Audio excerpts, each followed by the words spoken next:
Welcome to another episode of Courageous Healing. I am the co host and producer, Victor Escalante. Joining me in the studio, as is usual and customary, is Adele George. Adele, how are you doing today?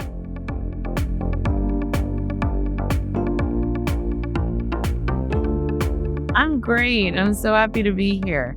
So happy to be sitting here talking to everybody again. You and I have been doing a lot of things behind the scenes. Yes. That sooner or later, we're going to have to let the cat out of the bag. I know. You guys, we got some secrets coming and we got some really great things coming. I'm just so excited about we're just moments away from it. So That's stay right. tuned and keep close to us because Victor and I have been holding some secrets now for about a year. Yeah, we've been working on it. Yes. So, Adele, what are we going to talk about today? I think what we should talk about today is the first steps towards healing after you get out of a domestic violence or an abusive situation. Both you and I have experienced this, so I think it's a good topic that we can not only offer from our own firsthand experience, but also from going through the healing process as well and knowing others that have and, your experience and helping others heal as well. So, Sure. That's a very good topic. So, in my experience, Adele, after a person breaks out of a domestic violence uh, relationship or a very abusive environment, that maybe they were in a relationship where there was emotional, there was spiritual, there was mental abuse, and again, the person comes out of it totally changed because as a result of going through it, they lost parts of themselves and they became someone they were not going into the relationship because of adaptation, because of how they needed to survive. So you'll recall, Adele, in one of the classes where you were a student of mine, where there was a lady that I worked on, and this lady was constantly put down as a child and as a adolescent, to where she saw as the only solution to getting away from that was to get an education and to leave home. I bring up that case because growing up in a very abusive kind of home environment is going to set you up, which is what happened with this lady. Is she ended up marrying a very abusive husband because again of that past programming that did not allow her to really value herself to where she was able to realize that she was deserving of a much better quality person than the person she ended up marrying. yeah, and that's an interesting point that you bring up. I like that way that you're approaching this because this happens more often than not. People who, you wonder how a lot of people get into abusive relationships. A lot of times people get into abusive relationships not because it's what they know, it's just that they don't recognize the abuse initially because they've been in it. And they don't have their own self-worth, self-value. They don't have self-awareness. It's their external environment that kind of controls who they are. So they may not even realize that they don't have internal radar. Sure, like if you recall from this particular individual, when I was helping her to change her mindset and so that she could make better decisions, she had no point of reference outside her, excuse me, inside herself because everything was outside herself. Well, if people tell me this or if people tell me that, or if I let people down, or if it's like no, it's like you got to do this for yourself. Yeah. It's an identity and you don't know your identity and you don't know who you are. And it comes as a shock to the system when you walk out of abuse and you're finally going, "No more. I don't want this. I deserve better." And you go after better, but if you don't collect your identity in the process of that, then you're not healing from the trauma. So I think as we're talking about first steps towards healing is really learning who you are. Yes. And also who you're not. Right.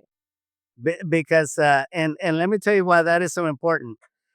It's a lot easier for people to realize that they're not this or they're not that, as opposed to spontaneously just realizing, oh, this is who I am.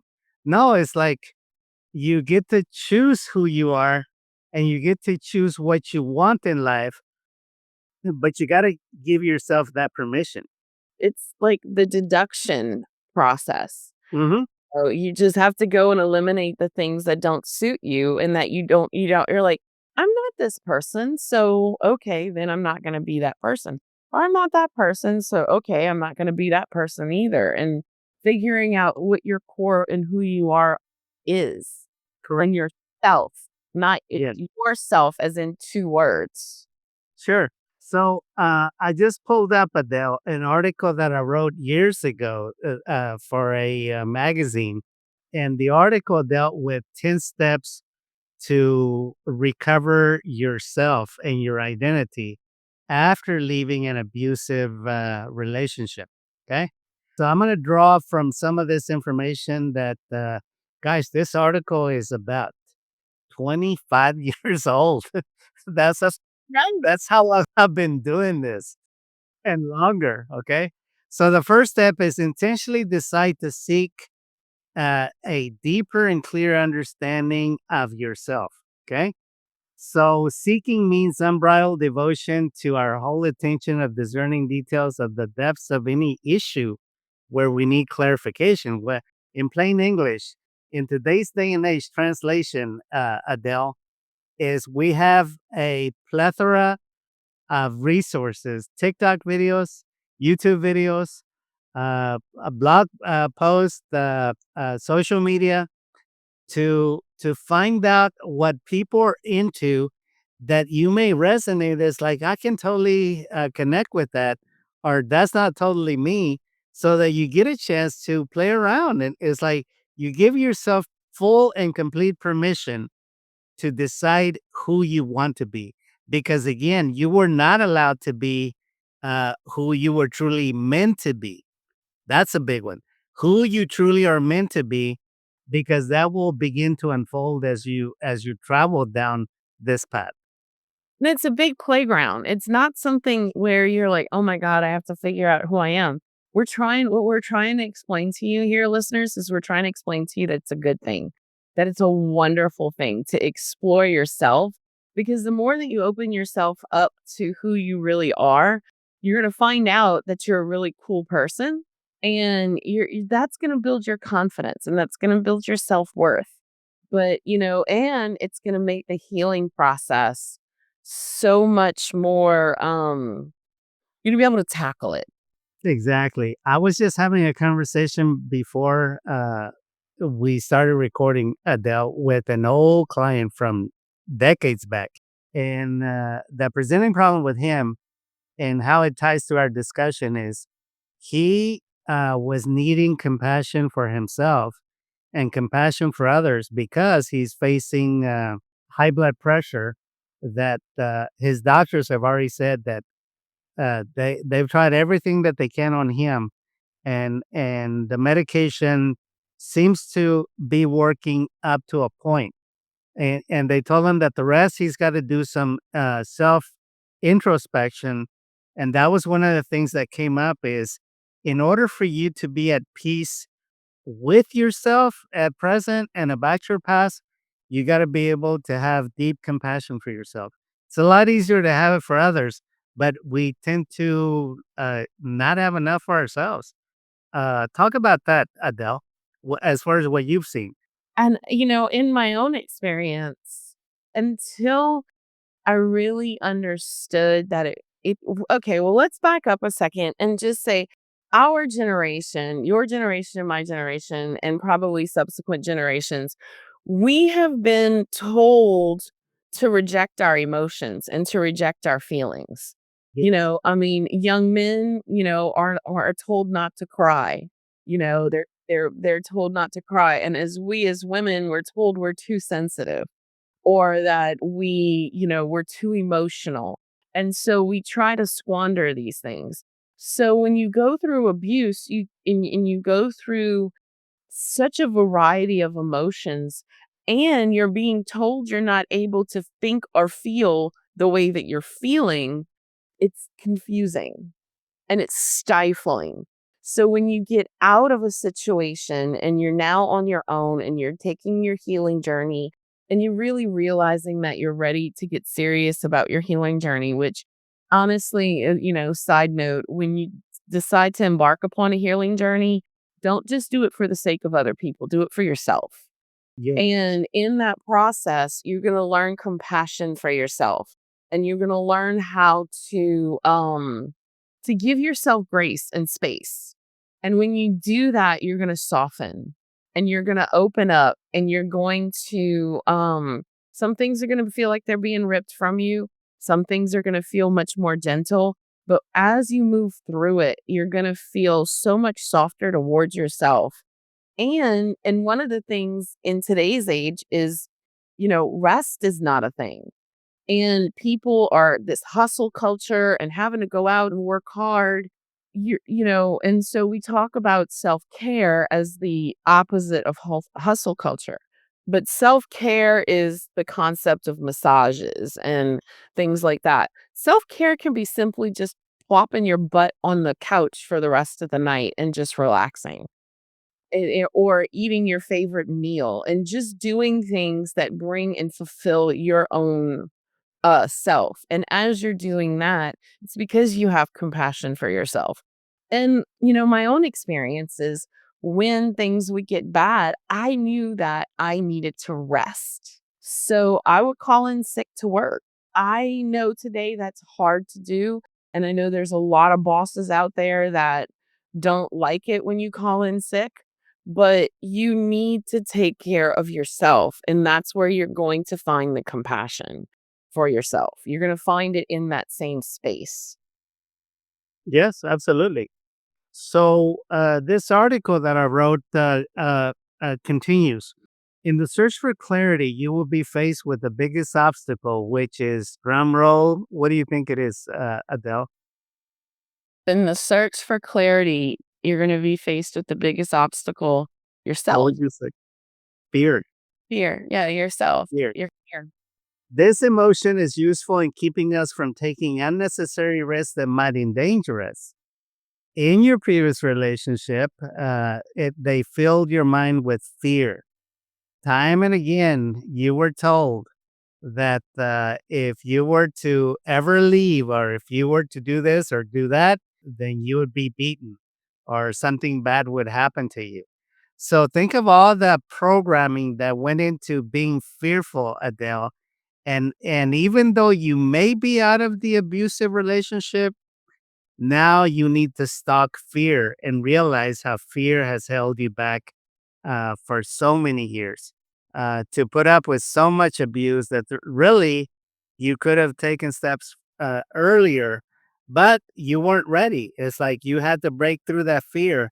And now you got to keep walking away from the fear because fear will keep you stuck.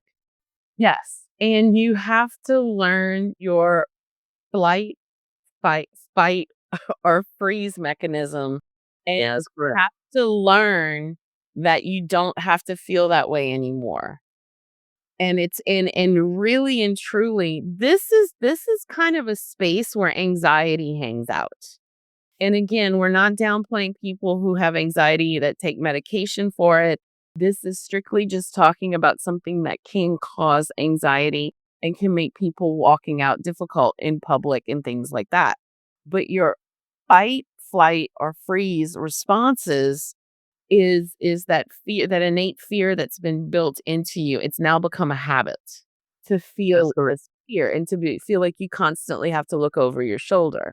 So what happens is that can be something that causes somebody to have social anxiety. That can be something that causes somebody to not want to leave their home.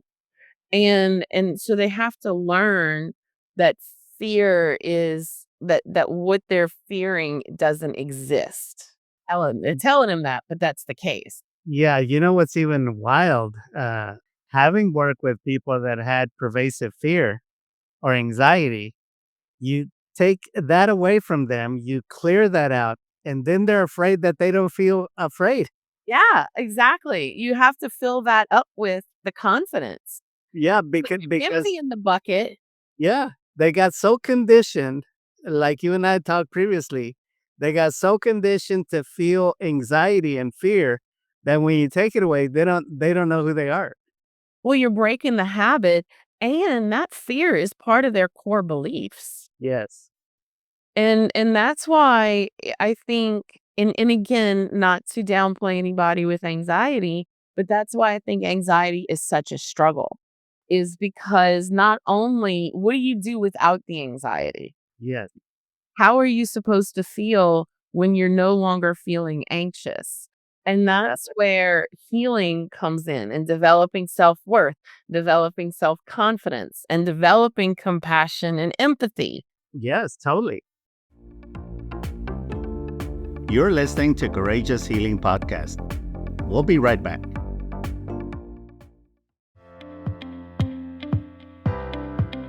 Looking for the perfect soundtrack to bring your project to life?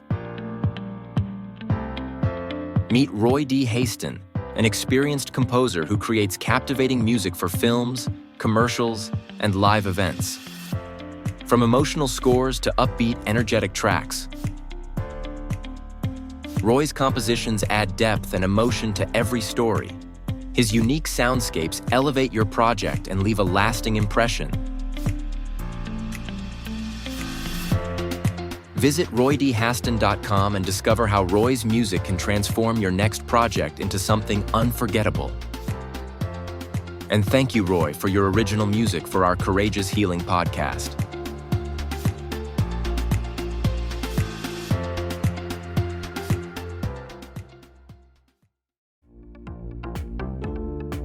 We now return you to the Courageous Healing Podcast.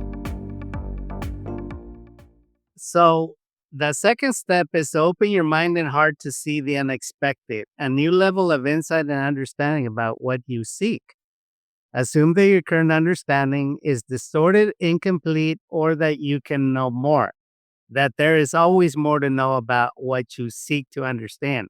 So think about it like this, Adele. You just come out of a war, okay? And again, you're torn, you're frazzled, you got wounds, and this is the first stage of the rest of your life to be on this journey of healing, because eventually you will get there. Okay. Yeah. Sometimes you feel like you want to go back and you feel like you're in no man's land, but it's like you got to keep going forward.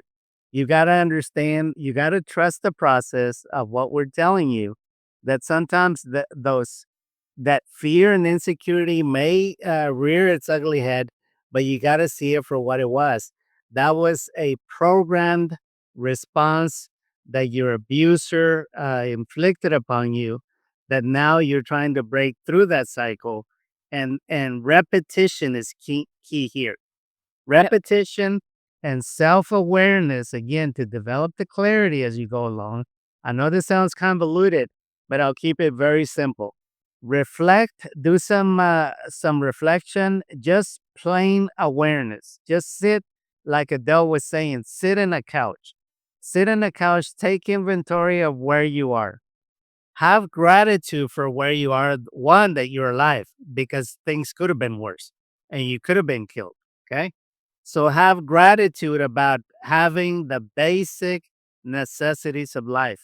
Some people don't even have that, and they're on the street because, again, they've lost everything. And some of them, sadly, even their family has shunned them, or they're too ashamed to turn to family and friends because they fear being rejected or being told no. My point again is have compassion for yourself. Be grateful for even the smallest things that you have.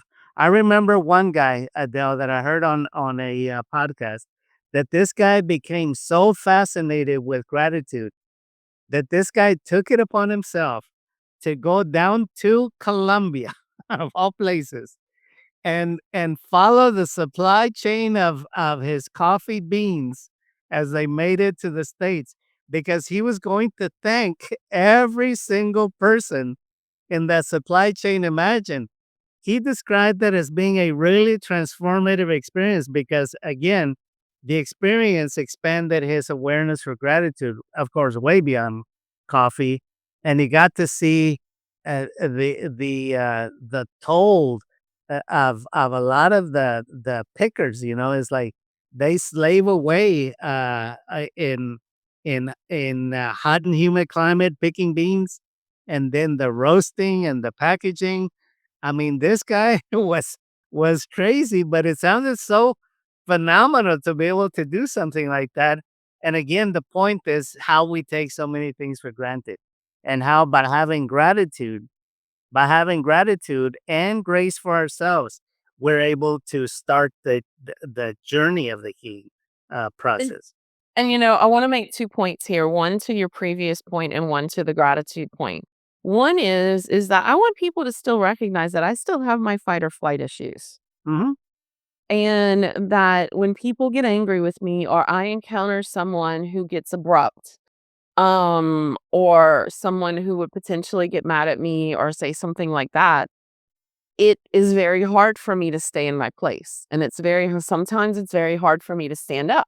However, I can mentally step away from the situation now and know that this person is not going to harm me.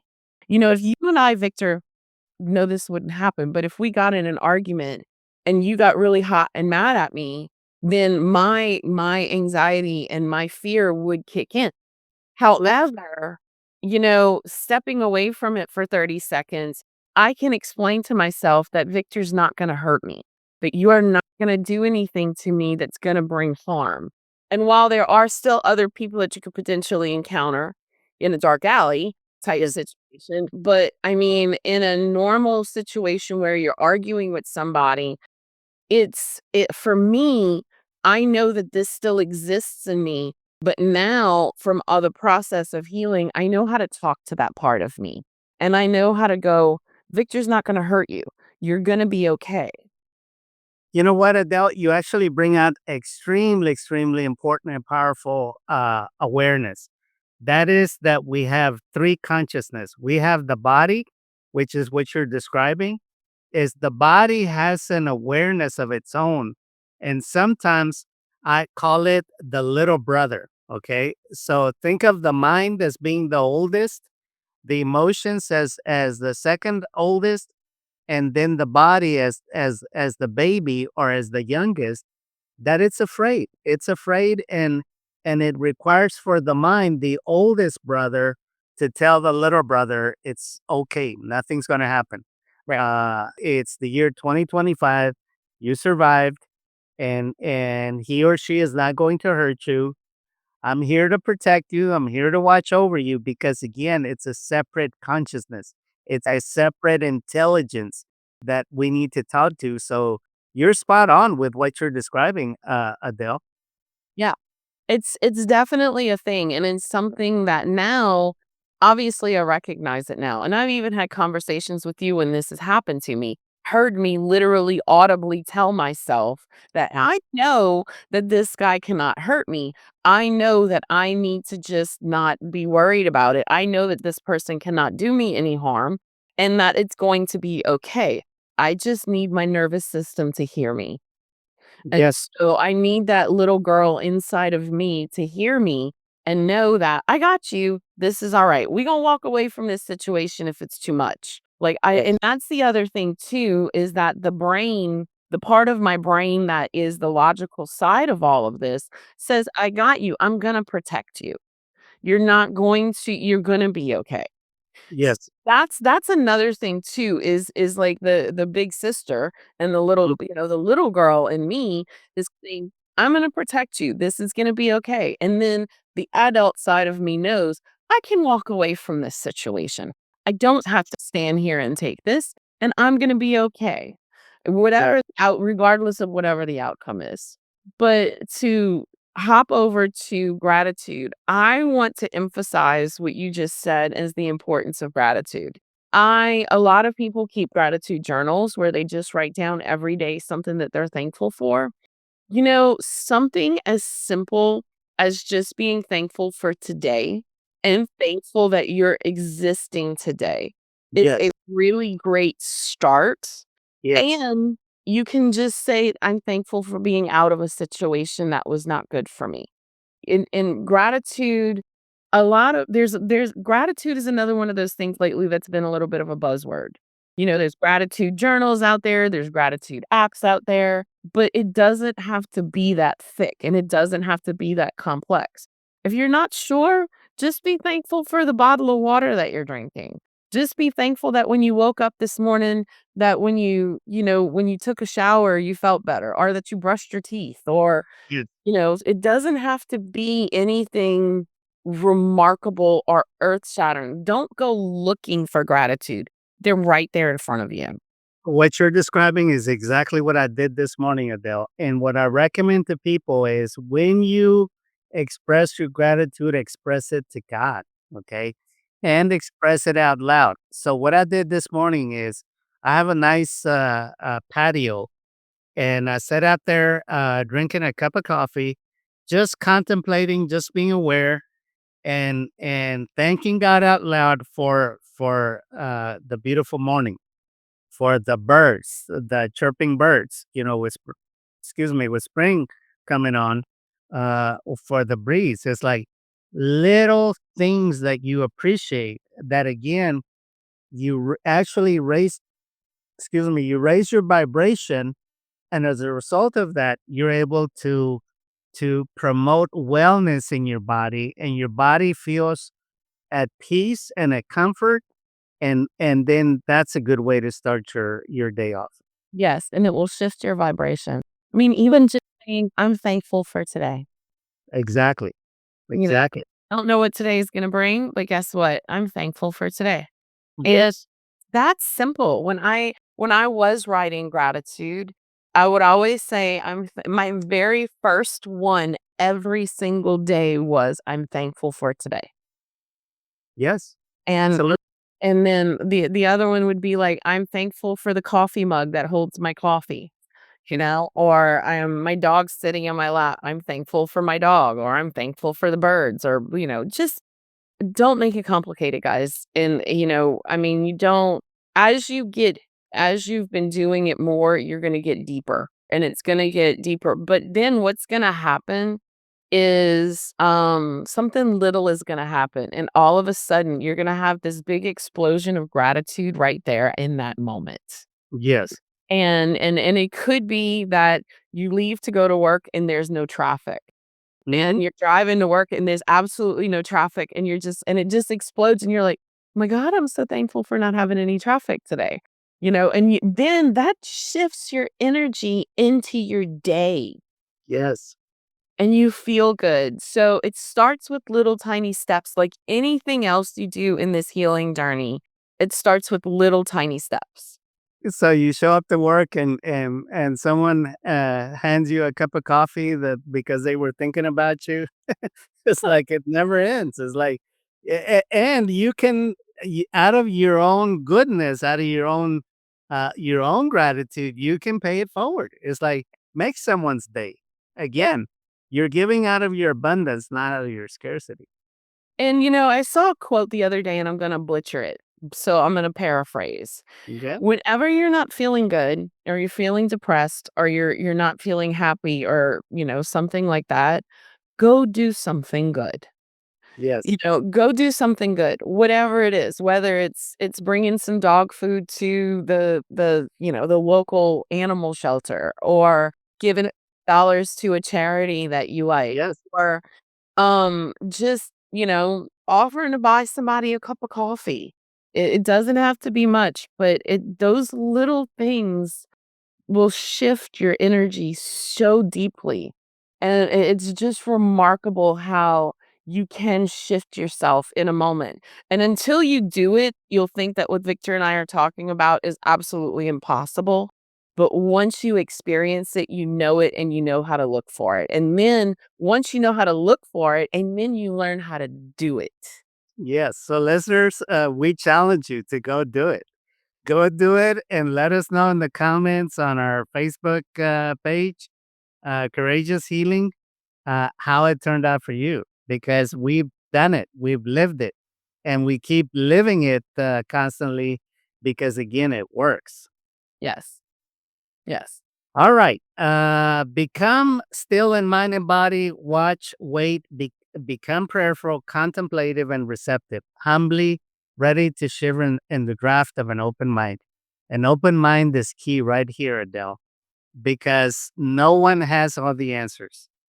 And when you keep an open mind, uh, God, your guardian angel, the universe conspires to fill your mind with good stuff if you have an open mind. Again, that refined awareness that you come to aha moments and they feed your heart and they feed your soul because again, you're creating this loop of self-reflection and self-awareness uh, to just to measure how far you've come and how you're on solid ground now, moving forward, as opposed to being in a prison full of abuse and not being appreciated for who you truly are. Yes. And you know what? Talk to others who have been in your shoes. I mean, I can't tell you guys, I mean, you guys know Victor and I have been friends for 20 years now. And I can't tell you how many times the two of us have picked up the phone and talked to each other. And to not only validate our feelings, but to say, okay, when I was in this situation, this is what I did, and then that's where you're going to get the drop down. When you talk to somebody, it may not be the same exact thing. Victor can call me and say, "Hey, look, I'm having a bad day and I'm not feeling good." And I'm gonna be like, "Well, usually when I'm feeling this way, I go take a walk." And Victor's like, "Well, I don't want to freaking go take a walk, but I'm gonna do something that brings me peace. I'm gonna go sit on my back patio and drink a cup of coffee." Yeah. Whatever that is. So it's talk to somebody who knows because those people can point you in the right direction. And then the other thing, because you did say this a minute ago, I wanted to take a second is, talk to the space in front of you. Put a chair in front of you. And Yes. if you're lost, talk to the chair. Picture there's someone there that's wise and all knowing, whether it's your God or, a friend or whatever, and talk to the chair and have a conversation with a person or a spiritual being in the chair, and you're going to get some really good advice. You just got to make sure you listen. It's what you're describing, Adele, is really spot on because that is the basis of Gestalt therapy. Mhm. Where you put the person in the chair that you have a beef with, and again, you dialogue with them, and just listening to yourself, you're able to see how maybe you just made it all up in your mind, and maybe you're able to give grace to the other person, realizing that you were jumping to conclusions. Back to your point about imagining as a wise sage, it could be you when you're 10, 20 years older than and you have a lot more experience, a lot more knowledge. It could be Jesus, it could be Buddha, it could be anyone that you imagine there because your imagination is going to fill that space. And amazingly, uh, that space will materialize into the identity, the essence of who you're wanting there Yeah. to to listen to that to the answers that to the questions that you pose. Yeah. So when you in the moment you can't find anybody, talk to the chair. It can be a deceased relative, it can be anybody, Yeah. somebody that you know, or it can just be I need advice. And because I need that advice, whatever and whomever is gonna materialize, not physically. And if they do, then you have ghosts in your house. That's a whole nother episode. Or type into a different podcast. Ask for your guardian angel to talk to you, and you might be surprised how that energy. I don't think they have an identity of gender. That energy will talk to you and will give you some useful advice. Yeah. Yep. They will. They will. Absolutely, they will. Well, Adele, unfortunately, we have come to the point where we have to leave it there because time has gotten away from us. But we're going to pick up this conversation in our next episode. Yeah. All right, guys. Well, you guys have a good one. And thanks for listening. We appreciate you guys being here. Make sure to give us a like and a follow and comments. We love hearing from you all. And if there's something you want us to talk about or a question you have, we're here to help you answer it. And if we don't know the answer, we're going to find somebody. We're going to find the subject matter expert. Until next time, go out and have a great week. Bye, guys.